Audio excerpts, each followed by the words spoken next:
What's good, ladies and gentlemen? Welcome to What If Sakura Was a Boy. Now, honestly, I never in my wildest dreams thought that I would ever be doing some sort of Sakura What If ever, until last night. I saw some insane Sakura inspo art of her as a boy, and then the idea came to me. I was like, wait, how can I make Sakura less useless?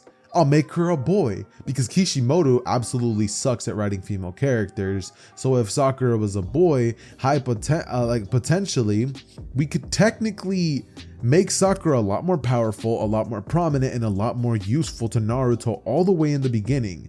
Maybe even make Sakura actually feel like a main character. And so here's today's video that I have been working on for the past 2 days. I really hope you guys go on to enjoy this one. And if you do, leave a like, seeing as it's gonna help so much in the YouTube algorithm. And I'm really not so sure how this one's gonna do. So a like would mean the absolute world. That said, enjoy. Hey Ross, sauce it up.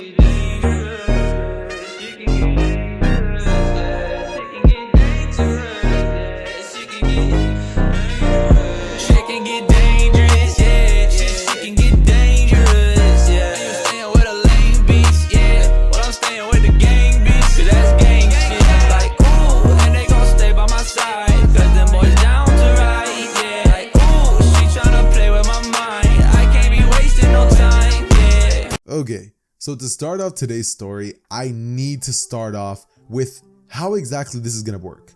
So my general idea for this was something along the lines of Sakura being a boy, making friends with Naruto, because Naruto this time around won't be bugging her because he has a crush on her, and that would help a lot. And maybe they could become friends or something like that. And that's just the base thought. Obviously, I'm not going to be scripting this what if, and I'm kind of just going to be going completely off the top. But I figured that that's a good direction to go in. So that's the kind of story that we're going to be having today. Okay, so Sakura being a boy, we obviously have to start off with the very first thing, being the name. And I was putting a little bit of thought into this when I finally decided on the name. And what I thought should honestly be the name was pretty much Sora, because I wanted to keep the theme of Sakura a thing. So I decided to look up and see, maybe is there like an alternative version of Sakura, but there wasn't, until I finally stumbled upon the name Sora, and I thought that it sounded super cool. So Sakura's name is officially going to be going by Sora this whole story, and Sakura or Sora is going to be having the same color hair, same color eyes. However, this time around, he's going to be born with a third leg, and it's going to be awesome because this is going to change so much, like seriously, so much. Now, obviously Kishimoto wanted Naruto to have a very not so good upbringing, so we're going to be changing that and changing the entire dynamic of this story and just completely flipping it on its head. I figured that a perfect spot to start off would be at the first day of the academy ever. Have you guys ever been in a situation where you guys will see somebody and you notice that they're alone and you kind of want to go talk to them and be like, hey, what's up? Befriend them, because what if one day they turn, I'm not even gonna say it. No. All I'm saying is pew pew pew pew pew. That's all I need to say. But so Sora seeing Naruto would just be like, damn, like it must suck being alone. So one thing leads to another, and he walks over and he's like, hey, why are you by yourself? Naruto would be like, oh, just they don't really like playing with me. And Sora would be like, well, I'll play with you. Name's Sora. Naruto would be like, yeah, I've seen you around, but never really got the chance to talk to you or really anybody else because everybody thinks I'm weird for some reason. Sora says, that's dumb. Like you haven't done anything. You're not weird to me yet. And Naruto laughs and he's like, yeah, I'm not weird to you yet. Hey, my name's Naruto.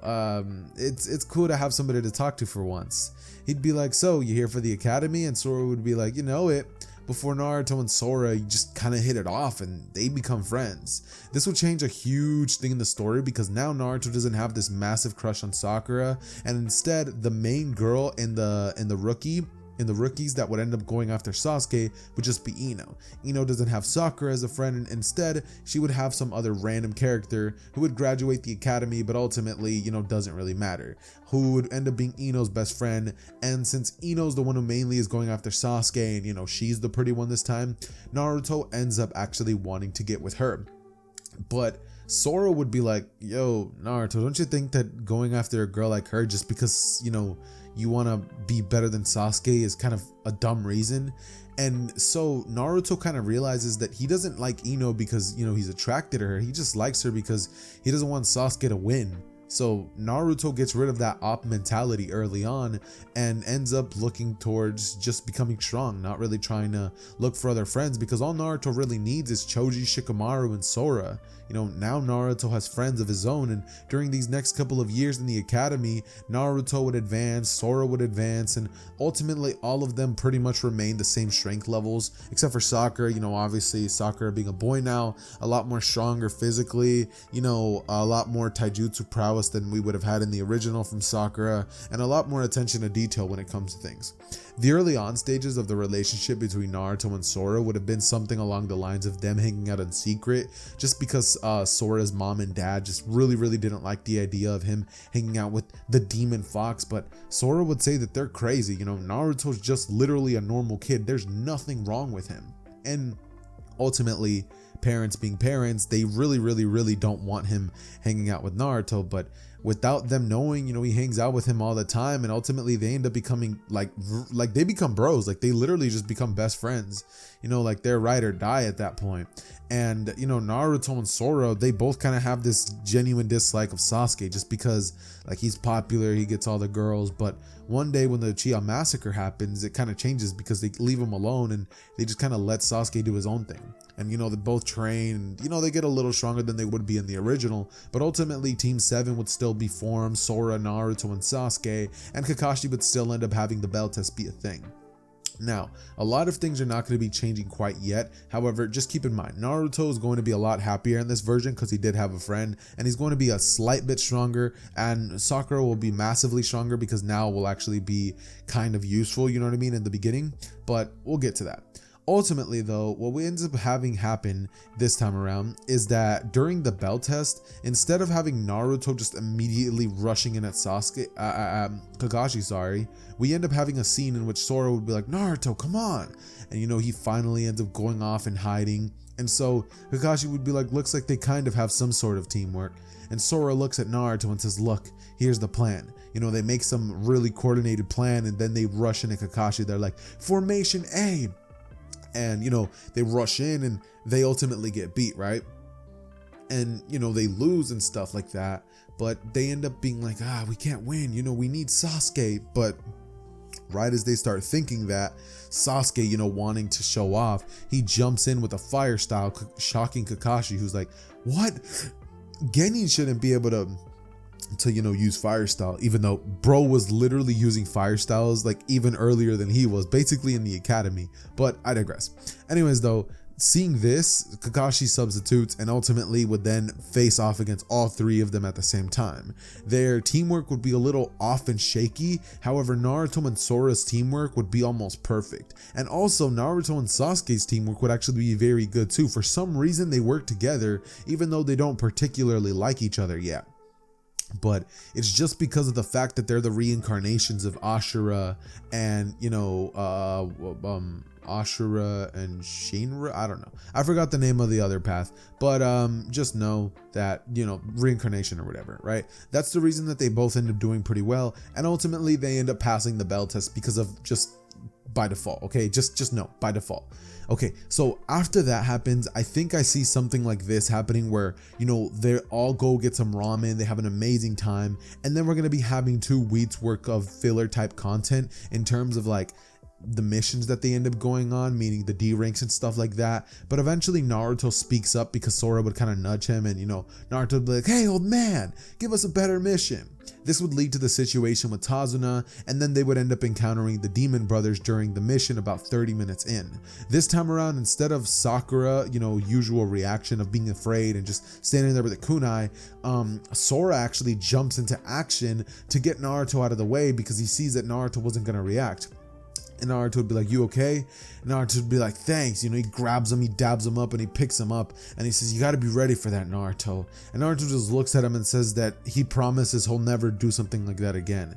And Sora just looks at him and says, you'll never break your promises, so just do that. And then they fist bump, and then, you know, the scene where he like stabs his hand and all that stuff doesn't really go down because Sora comes in clutch. And then Kakashi ultimately would be able to come in and finish off the Demon Brothers, right? making it so that they can't really do anything.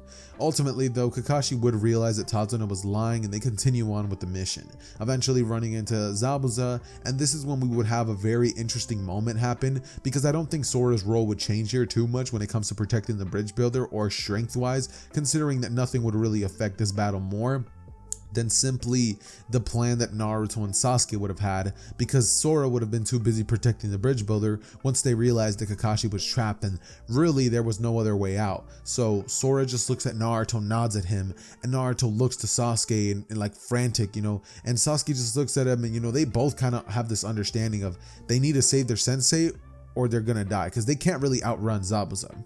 And so what pretty much ends up happening is Naruto and Sasuke do the same plan that they would have had in the original. Kakashi bodies Zabuza, and ultimately Haku ends up arriving. However, Naruto, being more than smart enough to realize that they should just let Haku go, would end up letting that happen due to Kakashi being like, Naruto, let him do his job. And ultimately we find ourselves in the bridge builder's house, Tazuna, where Inari would show up and just be a complete D-head, right? But because this time Sora's around to kind of calm Naruto down and be like that, yo, chill out, Naruto. Naruto wouldn't be as, angry and loud and bad-mouthed and all that stuff at Inari. And so once Kakashi wakes up and they learn tree walking, because Sora has a very good chakra control, he'd be able to easily help Naruto out. And when Sasuke ends up asking for help, it wouldn't be like it was in the original where Sakura was so eager to help. Instead, Sora would be like, kid, you've always had everything come easy to you. Why don't you figure it out yourself? And this would create a little bit of heatedness between Sasuke and Sora, but Naruto would stick a tongue out at Sasuke, and ultimately because both of them are still trying their hardest to, learn the tree walking, they both kind of end up bonding, leading Naruto to share the secret with Sasuke, and both of them ending up completing the thing completely easily and making it so that they just ultimately have such an easy time. After this, we jump into the situation in which, the bridge building battle would end up going down. Naruto still wakes up late. However, this time around, Sora actually wakes Naruto up and would be like, yo, Naruto, come on. And, Naruto would be like, come on, just go without me, just give me like 30 more minutes. And Sora would be like, whatever, we're gonna be on the bridge, Naruto, like meet us there. And this would be such a good thing, because if it wasn't for this, Inari and his mother and all that stuff would literally die. So Naruto's decision to straight sleep in would come in clutch. He ends up disposing of the two bandits and like the thugs, and then he would make his way towards the bridge, realizing that stuff's probably gonna go down. Once he ends up arriving, he sees Sasuke inside of the crystal mirror jutsu, and realizing that Sora is protecting, Tazuna, Naruto would be like, Sora, I'm gonna go in and try to help Sasuke. And Sora would be like, come on, okay, Naruto, you know what I mean? It looks like he does need help. He'd be like, don't get killed out there. And Naruto would be like, wouldn't dream of it, before he rushes in, and then, Naruto almost gets hit by the Senbon, but Sasuke saves him, and then he goes crazy with the Nine Tails and absolutely bodies Haku, right? But this time around, Naruto doesn't have that moment where he meets Haku and like seeing him has this reaction of different, because this time around Sora and Naruto would have just been training together, you know what I mean? And Sasuke would have been doing his own thing. But because of this, Naruto catches his first body and he punches Haku's face, and he literally pulverizes it. Sora seeing this and seeing this aura from Naruto would honestly feel kind of scared, like fear, and he would feel kind of helpless because of the fact that he didn't get to do anything.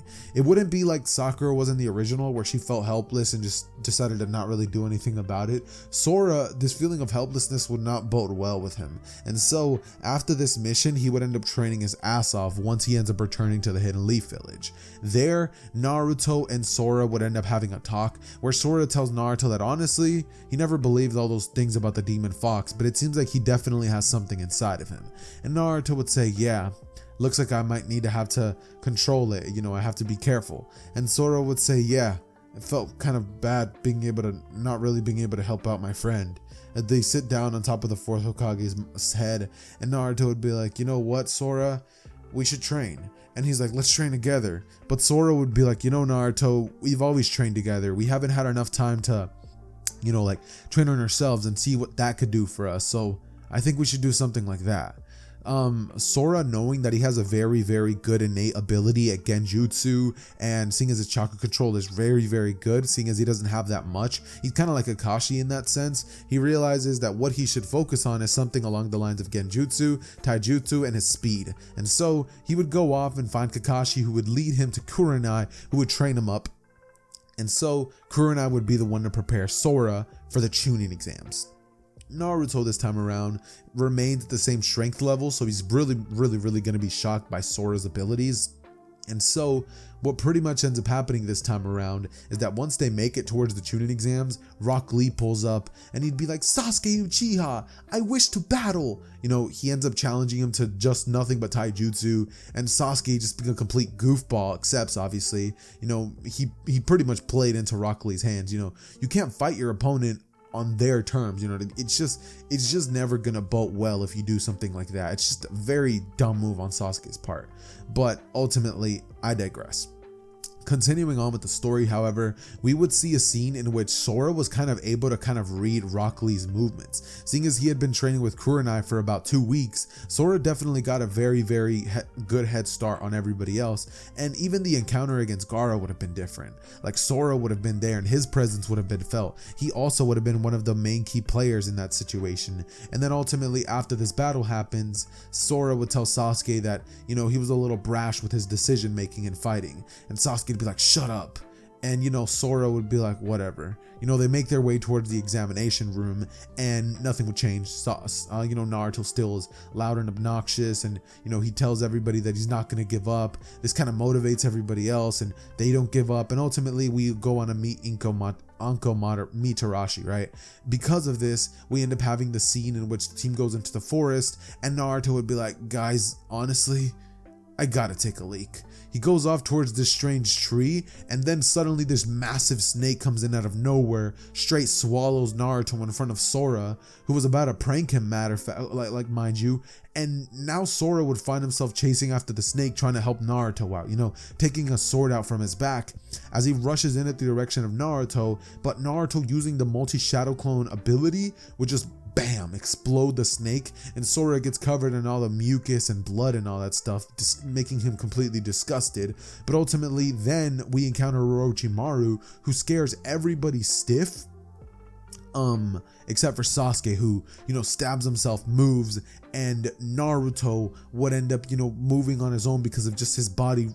Like, his body reacts last second and dodges Orochimaru, and then, you know, they hide and they realize that person, that nin of the grass village is just too dangerous, you know what I mean? Like, way too dangerous to try to fight by themselves. But Sora would say that, you know, they can't hide forever. You know, it clearly seems like that person was after something, so they're gonna need to figure some way out to slow them down, if not stop them. Sora ends up creating a very good plan to kind of put the brakes on Orochimaru and make it so that they don't die today, and they end up using this strange formation that Sora would create. Sasuke would be put up as bait, seeing as it seems like Orochimaru is kind of going after him, and so using this knowledge that they now have, they would end up baiting Orochimaru into using his curse mark thing and giving Sasuke a hickey, because, you know, Orochimaru, bro's a pervert. But ultimately, you know, Naruto would be able to jump in and be like, "Wind bullet," you know what I mean? Because he actually learns that this time, and, you know, it's his only jutsu that he has that is like nature. But he shoots a wind bullet, and Sora would shoot a water bullet because, you know, I think Sakura's affinity would definitely be water. You know, water, Naruto's wind, and Sasuke's fire and lightning, right? But because of this, you know, we have a very powerful water ball, like water bullet jutsu, shooting at Orochimaru at twice the speed it usually travels, and Orochimaru is forced to like having to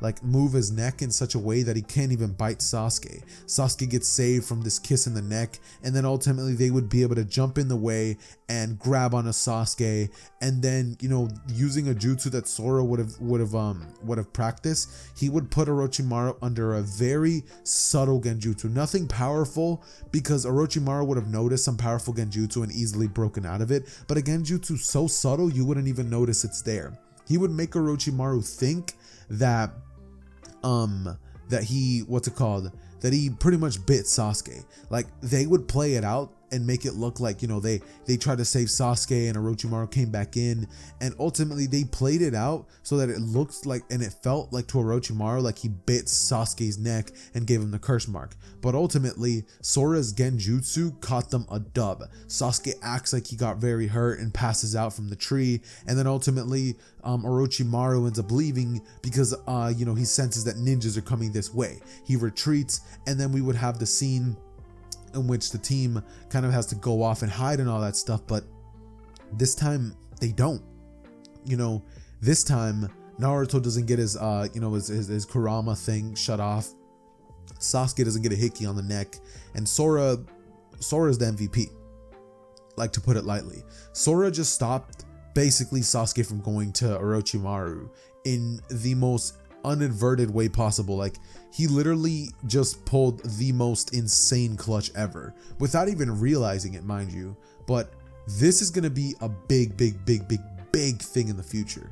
But you know, we'll cover that when we do. But ultimately, because of this, the Sound Ninjas end up pulling up on, you know, Naruto and Sasuke once they're getting closer and closer towards the Chunin Tower. However, this time around, they have to face off against a fully healthy Team 7 who would absolutely curb stomp them. Sora ends up facing off against the female member of the squad. Naruto fights off the leader, and Sasuke absolutely bodies the guy whose arms he would have broken the original. This time around, it would be a one-sided, like, slap to the face of the Sound Ninjas. And don't think that it's easy, you know, obviously they have to fight for it, you know, they have to work for it, they have to, you know, they take damage and all that stuff. But once they realize that, you know, they use formations and they use teamwork, there's really nothing that this group can't stop unless it's like Kage level ninjas. So they'd easily be able to take them out and then make their way towards the tower, where they realize that some people are already there, and they'd be shocked because Gaara's already standing there and kind of giving them this mean mug look, right?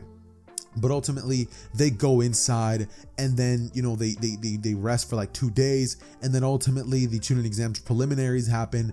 All these fights go down just like they would in the original. I mean, Sasuke's fight doesn't change. Sora faces off against Ino. I'm not even gonna bother covering that. You guys already know Sora curb stomps Ino straight nothing but taijutsu. And when it comes to Naruto versus Kiba, honestly speaking, I think that fight goes down just like it does in the original. Naruto straight shits in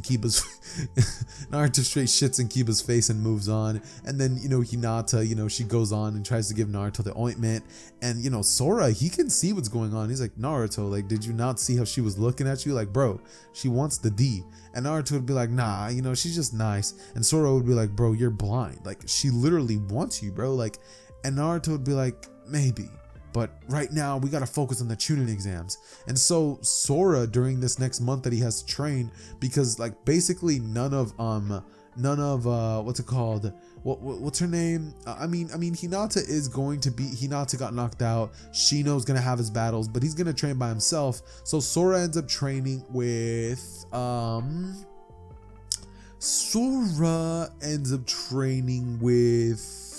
I forgot her name. The girl with red eyes that tried to put Itachi under the genjutsu.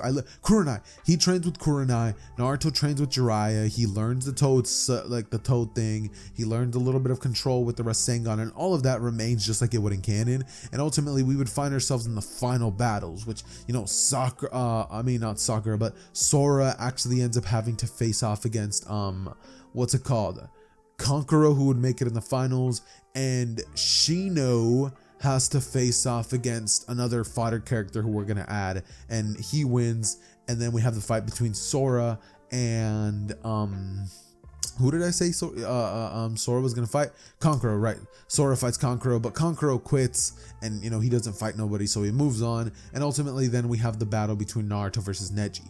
That goes down just like it would in the original. Nothing is really changing too drastically here, but trust me, once we get to endgame Naruto,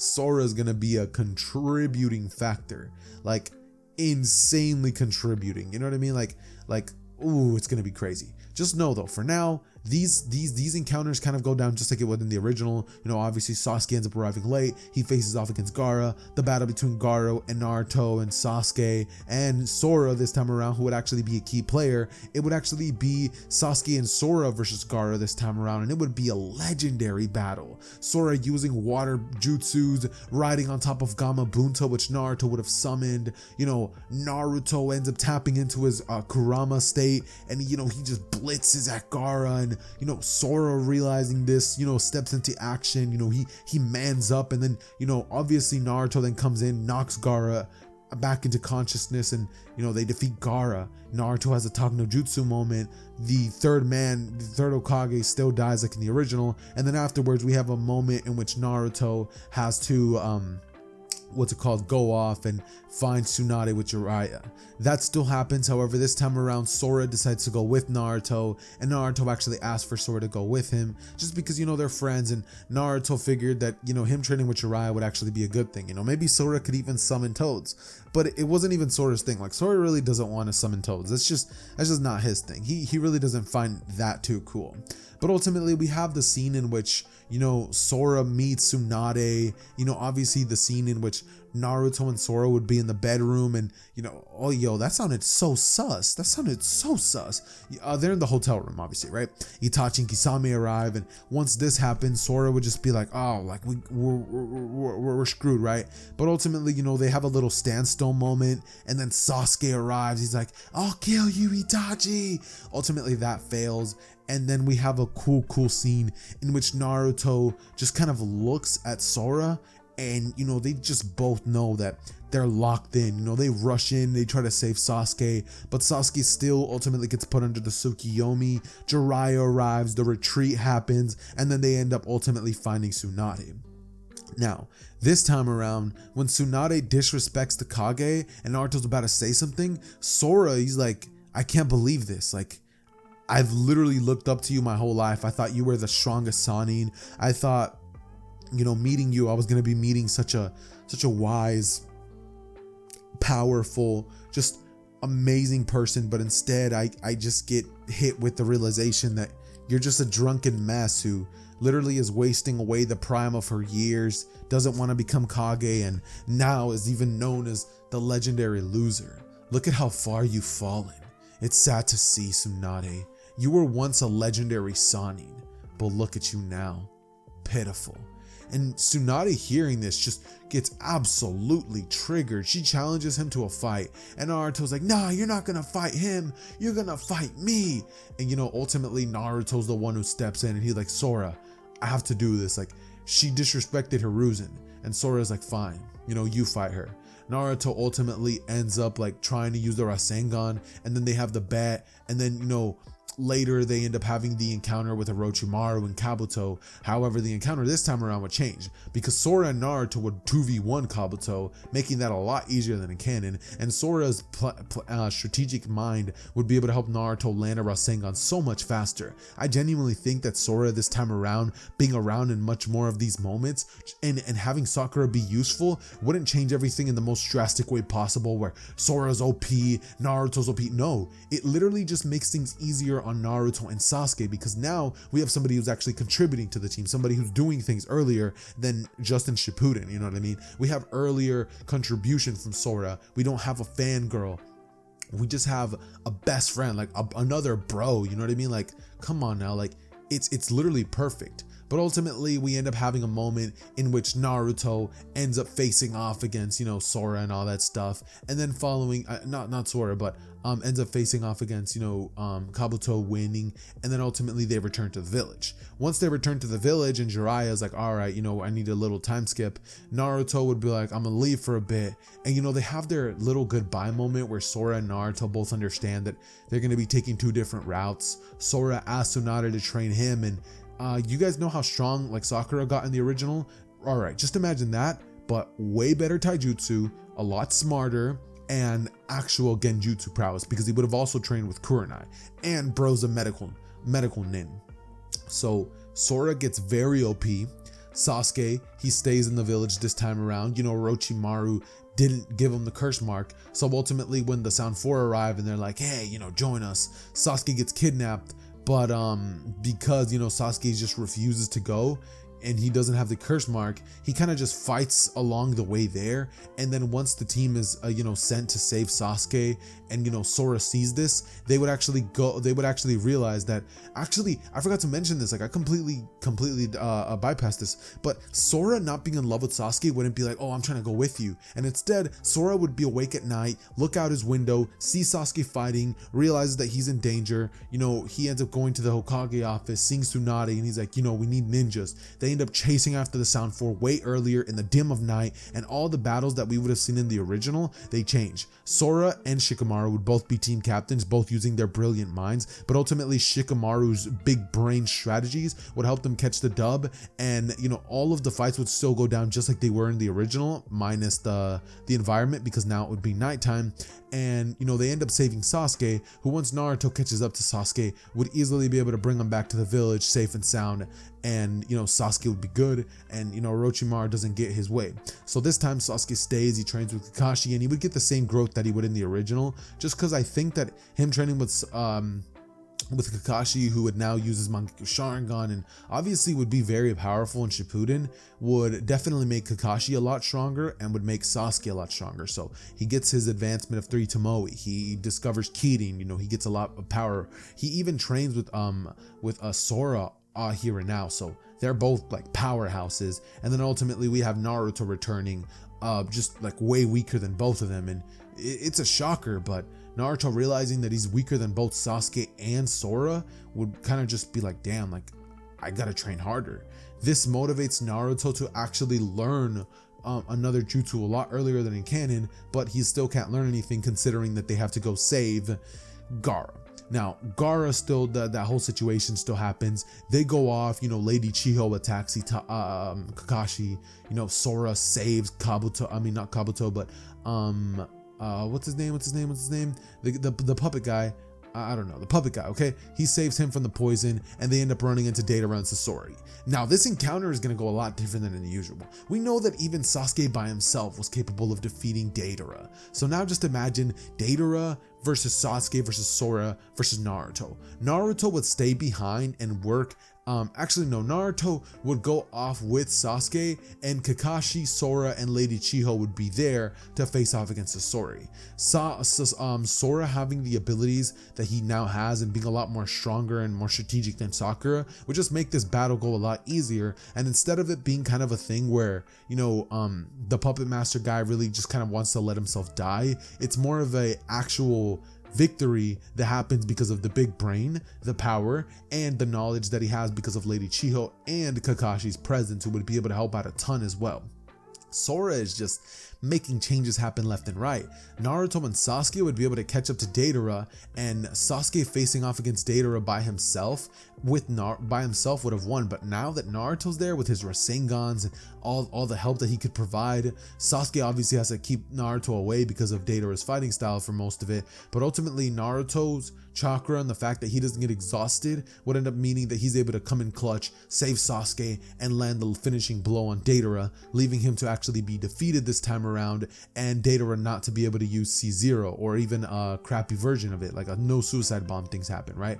But because of this, we then jump back into the village. Gaara gets saved by Lady Chiho, and once they're back, Naruto immediately would tell Jiraiya like he's done playing, like he needs real training, he needs to learn something to really make him catch up to those guys. And you know, Jiraiya is just like, all right, like I'll teach you something that I didn't think I was gonna have to teach you, you know, at all. But he sends him to learn Sage Mode, and you know, Naruto, he does what he gotta do. You know, he learns Sage Mode and the Rasen Shuriken a lot earlier than in canon. And Naruto even does some like nighttime training with Sasuke, because you know, he sees Sasuke's very good with swords, and even Sora's like has his finesse with that. So he trains with Sasuke with that, and even on taijutsu and speed. And Naruto, Sora, and Sasuke just get so OP together. Like they literally actually become bros. Like they become the boys, like literally the boys, like they're just them, you know what I mean? They're so powerful now that when Team Asuma requests backup and all three of them show up plus Kakashi, it's just, it's just a monumental just slap to the face. And even when Pain arrives, Naruto was able to take that out by himself with a Rasen Shuriken and Sage Mode. Nah, bro, this time around we have Sora going crazy with the Byakuya seal and using that insane strength and regeneration to like pretty much tag team Pain. And then we have, you know, Sasuke, who's actually there and able to use Kirin and stuff like that on Pain. It's just, bro, I'm sorry, but there is just no way that Pain is defeating Naruto, who already beat him in the original, Sora, who already has those abilities way earlier, and Sasuke, who's now present. It's just not happening. But then we ultimately have the 5 Kage summit. Sora, Sasuke, and Naruto would be there. Naruto goes off with Killer Bee. He learned how to tame KCM1. He gets even more powerful, and then the warring stuff happens. Sora this time being around would be such a key contributor to the war and would ultimately make this just such a one-sided like smash to the face of Madara and even Obito himself. Like, Naruto came in, and with him having his power boost that he would get from Hagoromo and Sasuke getting their power boost, I think that ultimately the ending of the series goes down just like it does in the original, because once Naruto and Sasuke get those power boosts, they're just ahead of everybody so much to the point where even though Sora is a boy and he was just so useful for the beginning, a lot of the characters, no matter how powerful they are, they really can't compete with Naruto and Sasuke once they get this boost. So ultimately, this is where I'm gonna leave the series. And I literally completed everything. Like, I literally speed ran this thing. It was just so good the way that this whole thing just kind of went. It was so fluid. I didn't script it. I thought it was a banger. Let me know what you guys thought down below in the comments. So let me know if you guys would want me to like elaborate on this and make like some sort of bonus part or something like that. Or, you know, if you guys really like this, or if you guys would just generally like to see what ifs that are more like realistic happen on the channel, like things that aren't reincarnation, things that are based in the Naruto lore, that I won't make these characters insanely busted, right? But that has been it for me today. It has been your boy Xehther, and like I said, like this video, seeing as it'll do so much better in the algorithm, and I just genuinely don't know how this video will perform. So if you like it, like seriously, it would mean the world to me. But with nothing else to say, it has been your boy Xehther, and I am out. Peace.